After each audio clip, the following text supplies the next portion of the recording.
Hi guys, today I was wondering that isn't it fascinating how there are mentions and references of Lord Shiva almost all around the country. India being a civilizational state or a sacred geography, we have many gods and goddesses whose references are found all across the geography of India, which is why there's absolutely no ambiguity as to whether India or ancient Bharatiyas were aware of their geographical boundaries and borders or not. That famous phrase that Kashmir has never been an integral part of India, I don't know on which level it applies, but I was wondering if Lord Shiva is the sort of the sole unifier of the country, but then I remembered that there are so many references to Lord Ram everywhere, Lord Krishna is everywhere, Brahma is everywhere, Vishnu is everywhere. So I thought, let's not look at it this way, but let's just wander out in awe of this fact that Lord Shiva's structures are everywhere. Now, as for North India, Western India, Central India, Southern India, everyone knows about the famous spots. We have Kedarnath, Amarnath, Somnath Mandir, so many Shaivite places in all of Southern India, and in South India, Shiva is an extremely common name. And then Kashmir has its own Shaivite traditions. In Eastern India, it seems a little off. But that is because one of the places had a communist rule for about 30 years and the other place was kind of neglected by our past governments. Which is why you might not have ever heard of these two particular Shaivite spots with an ancient and fascinating history and with a very similar legend story. And also think of this video as an advertisement for an upcoming live stream either tomorrow night or day after tomorrow. Whenever I do it, it will be starting at around 11:30 or 12 in the night because before that I don't have time. But I call upon all actual Shiv Bhakts and people who have done some studying on Lord Shiva because together we are going to read a paper by a social scientist on the origins of Lord Shiva and whether the Vedic Rudra is Shiva himself or Shiva predates Rig Vedas, etc. These kind of conversations. He has some controversial takes. We'll get into them in that video. But now first let me take you to Unakoti Hills in Tripura. Well, check this out. If you had not heard of this before, you are welcome. So this is Unakoti Hills in Tripura. This is a 1500-year-old sculpture, a group of sculptures. Look at this. Look at Lord Shiva here. This is another picture. We'll get into a good video which describes all these spots very closely. And these are not just Shiva statues that are there. There are statues of Lord Ganesha, Devi Parvati, even Ma Ganga. Look at that. They even tried to do teeth here. And that's a chin supposedly. Someone even does puja there. This is crazy. The dedication some people have. Look at this, Lord Ganesha. This is Lord Ganesha, and beside him there's another Ganesha statue here. Epic giant Ganesha. Look at this. Now the story of the place is that Unakoti, I don't know what it means in other languages, or do you all have a word like that or not? In Bengali, Unakoti means like just before the Koti, the full crore is reached. So in a sense, 9,09,999 hills, that is the name meaning.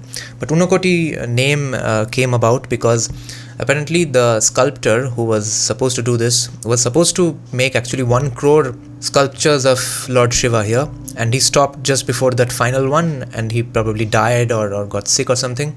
So that remained incomplete, and now these are all scattered all around. And we'll get into how it is similar to the next spot we are going to check out today.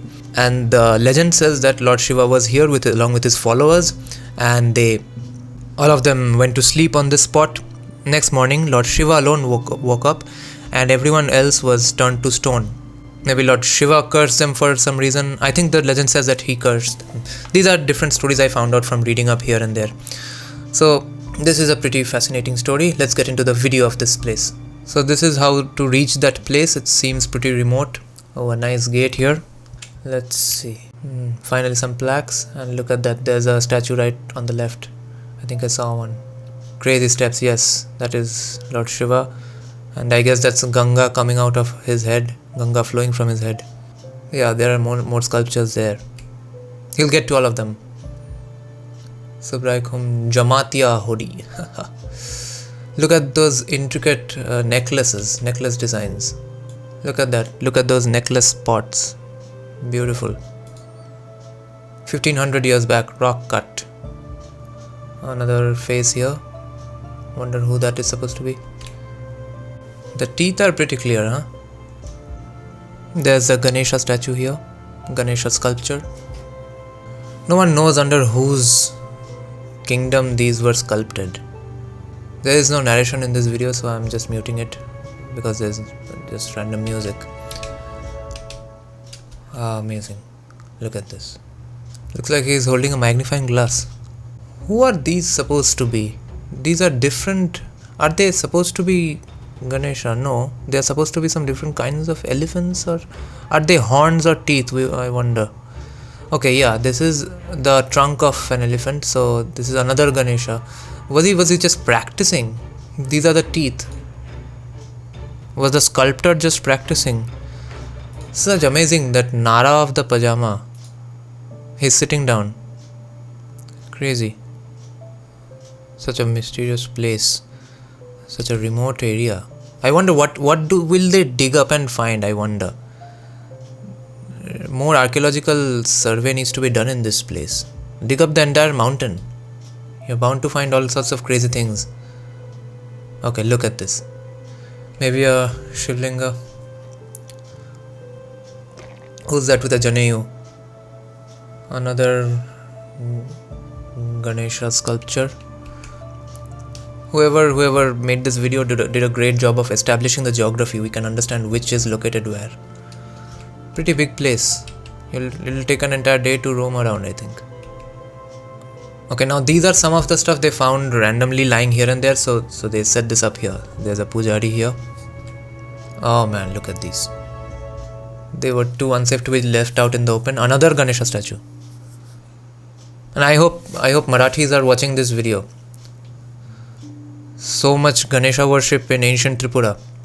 1500 years old. Who is this? Seems to be a dancing figure. Another dancing figure, someone sitting down. Look at that. That's an entire animal. I wonder who it's supposed to be.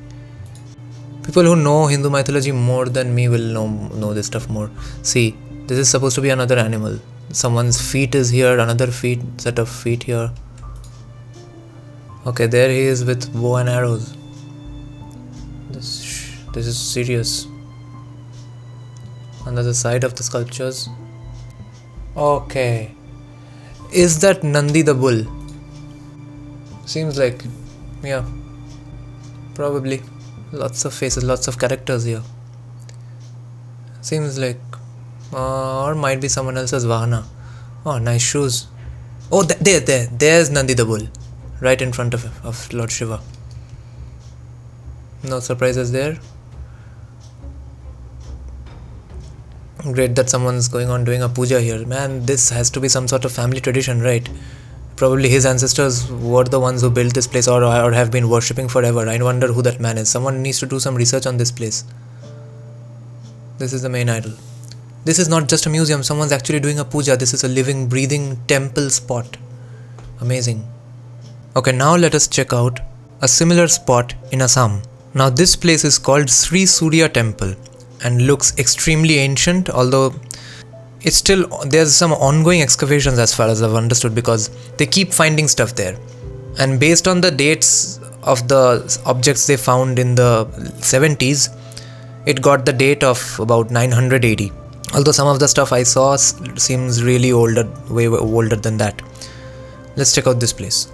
Now what's similar about this to the Unakoti story is that there is a similar legend of leaving sculptures lying around everywhere. And I think since after all Assam and Tripura are pretty close by, there might be some overlap in these stories. There might be a similar legend going around in these regions, because the number is pretty similar in a way. Wait for it. Sri Surya Pahar is archaeologically and historically an important place to visit. Wow, what a place. Sri Surya and Shiv temple are very old and famous in Assam. Look at those small caves. What is this supposed? Look at that. There is a shivling inside that small cave. There's a shivling inside. Crazy. Okay, more shivlings. These are the recent shivlings that they found. They didn't know about this earlier. You'll see many more shivlings here. This is supposed to be a Buddhist, Jain and Hindu archaeological site. The origin of the holy foothill is exactly not known to mankind, but it is believed from centuries that there are 99,999 stone-cut Shivlingas scattered on the hill in different shapes and sizes. Now, Unakoti hill says that there are supposed to be 9,99,999 sculptures lying around. So, look at that.